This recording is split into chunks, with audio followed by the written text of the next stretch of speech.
Everybody, my name is Jay Moore. I am the founder and creator of a group called the Ordinary Christian. We are here to raise up, hopefully, and encourage, empower, and equip ordinary Christians to join God in His extraordinary work.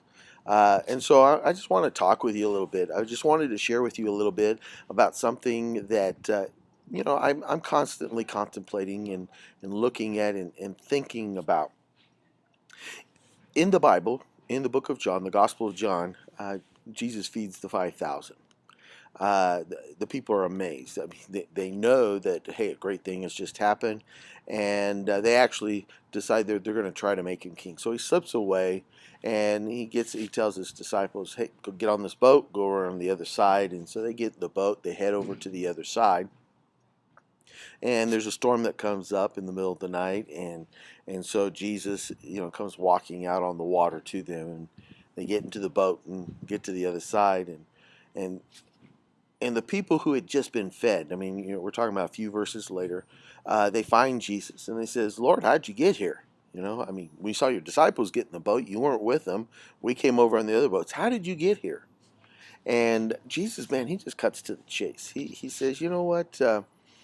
You don't follow me, come after me because you saw a miracle. You came over and followed me because you ate and your stomach got full.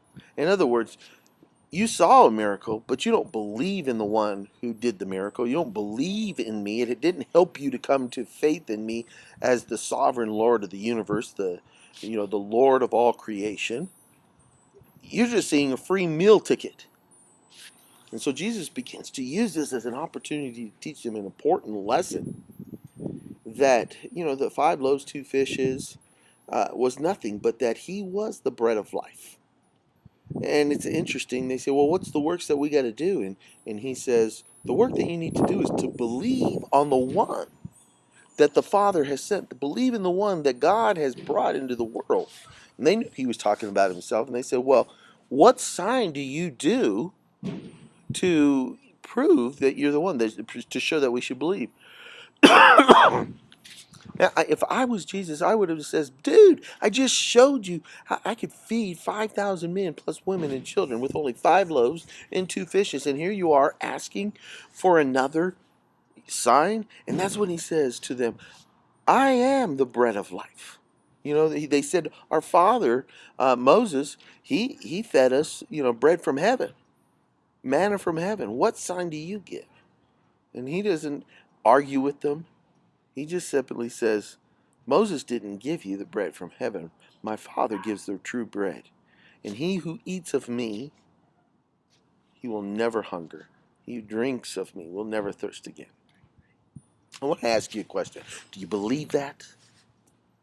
Do you believe that Jesus is the bread of life? That he who eats of him will never hunger again. He will be satisfied.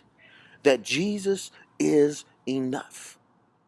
That you don't need other things to enter into your life to satisfy you. Do you honestly believe that faith in Jesus, in that relationship with Jesus Christ that you can establish is enough? If you don't get anything else from the rest of the world, you don't need it. You don't want it because you got what you need. You got what you want. You have enough and it's satisfying.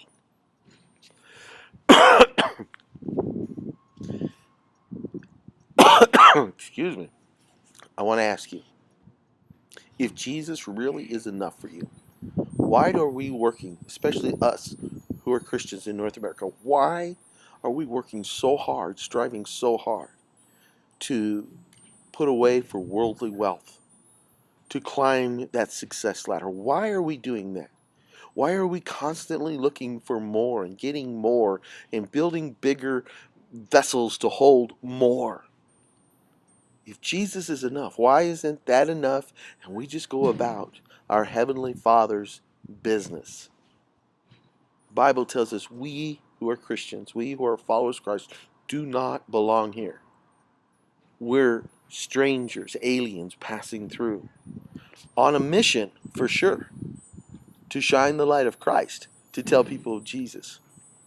But too often, I'm finding people who are still hungering and thirsting for the things of this world. And Jesus hasn't become enough for them yet. What about you? Do you find the things of this world leaving you wanting, unsatisfying?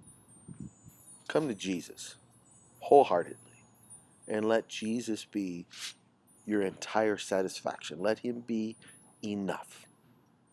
All right, I just wanted to share that with you. It's just a little something to think about as we're growing in our relationship with Christ. Let Jesus be enough. Let him be the bread of life that you eat upon and are satisfied.